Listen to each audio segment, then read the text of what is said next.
I like this one, and I mean, this is very clearly what you do. Be precise in your speech. So in Genesis, one of the things God has Adam do first, so God makes the world by speaking. Okay, so that's the first thing to think about. You're supposed to think like in a sophisticated way about this. The idea is that there's some integral relationship between communication and the structure of being. It's part of the role that consciousness plays in the world, whatever that role is. Language takes the chaos and makes it into things.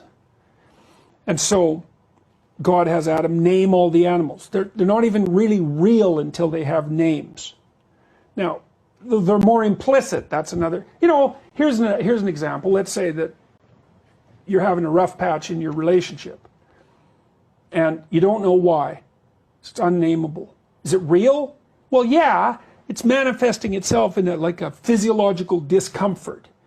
Then you talk about it and you name it. It's like it goes from this blurry thing that's kind of potential, it goes snap, and then it's this thing, right? And then that's a horrible thing. It's like a little poisonous thing, but it's not a whole foggy cloud of potential poison. It's like this little sharp poison thing. And then you think, okay, it's real. It's a little monster, but it's not, it's little at least.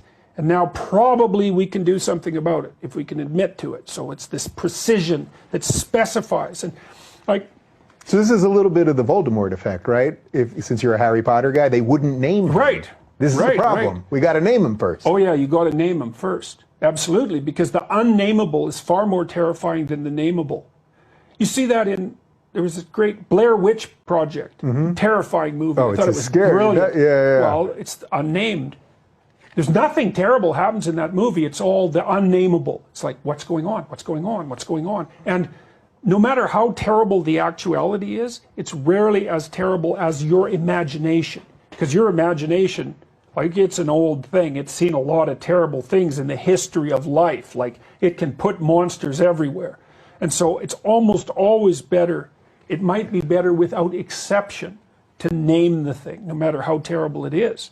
And if you can't name it, what that means is that you're telling yourself that you're so terrified that you can't bring your attention to bear on it. And that makes you're the loser, instantly. If it's so terrifying that you cannot face it, it's won. You know, it's interesting because just in the political sense, I think a lot of people listening are probably thinking, well, this is unfortunately one of the things that the left has done with radical Islam, where they refuse to talk about it.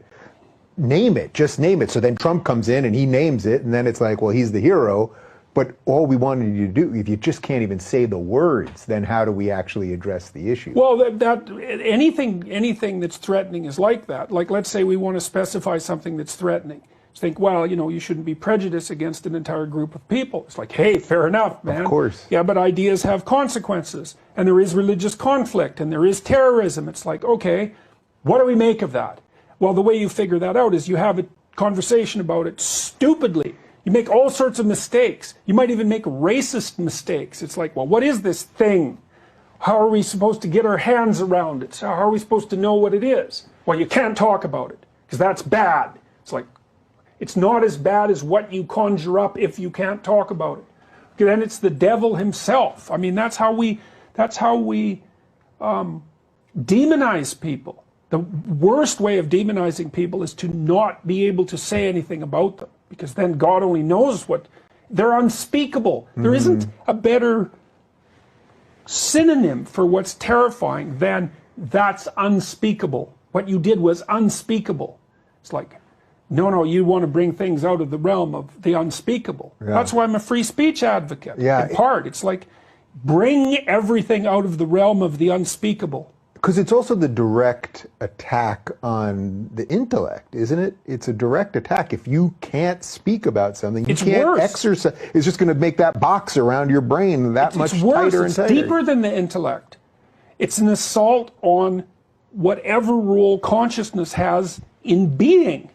It's not just the intellect. Like that's a shallower thing. It's not like it's not important. It's you can't even attend to it. You can't bring it out of the chaos. Like it means you can't participate in the process of creation. It's something that deep. Not good. For like freedom of speech, that's That's the worship of the logos in many ways.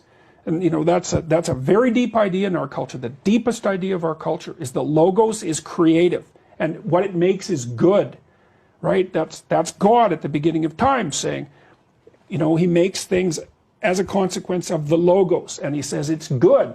That's the idea, is that to bring things out of the murk is a good thing. You don't mess with that, man, not unless you want murk. You don't mess with that. It's the fundamental, it's the most sacred principle of Western civilization. And not only Western, the Taoists know this as well. So I've got no roots, but my home was never on the ground. I've got no roots, but my home was never